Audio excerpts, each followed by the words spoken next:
Rapaz, meu marido não está quieto não, rapaz. Chegou agorinha, tava encoivarando na roça e já tá lá mexendo nos cabos de foice, ó.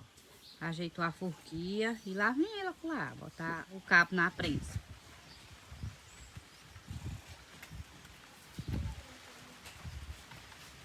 Eita, mulher, mais um aqui, ó.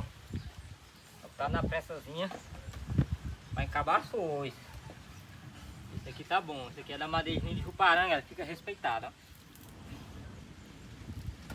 É bom que a gente corre no mesmo dia. Não sapequei o bicho no mesmo dia. Não vou botar ele muito torto não. Porque ele passou uns 2 dias sem secar, né? Secando lá no mato. Aí foi que eu trouxe. Ou quando a gente tira no mesmo dia, que ele tá molinho, que sapeca, que bota na prensa. Aí fica bom. Mas tá quente. Tá bom, não vou entortar ele muito. A posturazinha aí tá boa. Não? Tá bom, tá aí.